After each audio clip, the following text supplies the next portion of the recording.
Lights drop, the roar hits, and right before the finisher lands, the superstar freezes, just half a heartbeat, then folds his rival with a wrist lock you swear you've seen in a late-night Seagal flick. Blink and you'll miss it, but it's there. Tonight we're running down 5 times that Seagal's shadow slipped into the ring. Grab a chair, steel if you've got it, and let's play Spot the Sensei. Hey, fight fans and trivia addicts, welcome back. Ever watch a match and think, that looked way too smooth for wrestling? You're not crazy. While Steven Seagal's been busy being, well, Steven Seagal, his Aikido vibe has been sneaking into entrance walks, takedowns, even the way some folks cut promos.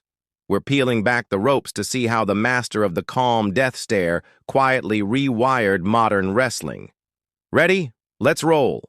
Seagal's trademark, stand like a statue, eyes drooping, daring the other guy to throw first. You'll find that exact chill whenever AJ Styles cocks his head at the ropes, arms loose, daring the opponent to overextend. AJ told Broken Skull Sessions he wanted every counter to feel inevitable, like gravity. That's textbook Aikido. You bring the energy, I'll show you where the floor is. Watch any Styles come back. Bait, freeze, redirect. 3 beats, all Seagal. Big moves sell tickets. Little ones win matches. Since 2019, a wave of wrist snappers has rolled in, and the receipts point to Seagal's dojo.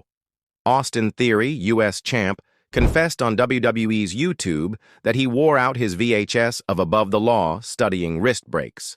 Flash to Backlash 23, Ricochet springboards, Theory snatches a rolling wrist capture, and Rick's arm goes boomerang. Step for step, it's Kote Gaishi, Seagal's bread and butter. On Raw Talk, Theory mouthed, "Thank you, Sensei," at the hard cam, fandom turned finish. Bianca Belair's braid whips headlines, but check the tiny hitch right before she deadlifts a 230-pounder. Hips square, center drops, and Charlotte's own charge flips her onto the mat. Seagal once said the perfect throw looks like the attacker just changed their mind. Belair versus Charlotte at Mania 39 is the poster. Bianca later said she studies old-school martial artists to make power look effortless. Aikido in a glitter vest. Revolutionary. Say hello to Arissa LeBrock, Steven's daughter, NXT's latest earthquake. Trained first in BJJ, polished by Dustin Rhodes, her finisher is a wrist clutch sleeper that melts into a shoulder lock straight out of Under Siege 2. She calls it the submission statement, and when she slapped it on in her Level Up debut, Dad sat front row, arms folded, nodding like a proud statue.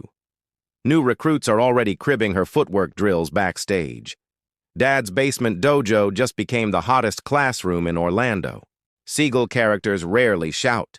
They murmur, squint, and let the silence do the mugging. 2 current acts borrowed that volume knob. Solo Sikoa's entrance is a Sunday Stroll Shark vibe. Bead swinging, pace lazy, danger dialed to 11. He told the Dropkick podcast he wants to feel like the calm before a tsunami. Same goes for Karrion Kross. The slow head tilt, the whispered tick-tock. The way he eats a slap like it's a breath mint. Not mimicry, it's stealing the weather. If you're into these Hollywood-to-ring Easter eggs, hit like so the algorithm knows to feed more nerds. Sub while you're at it. Next week we're breaking down why every spear looks the same once you've watched rugby for 10 minutes. You'll never unsee it. Most extras think bench and burpees. Seagal's protégés think angles.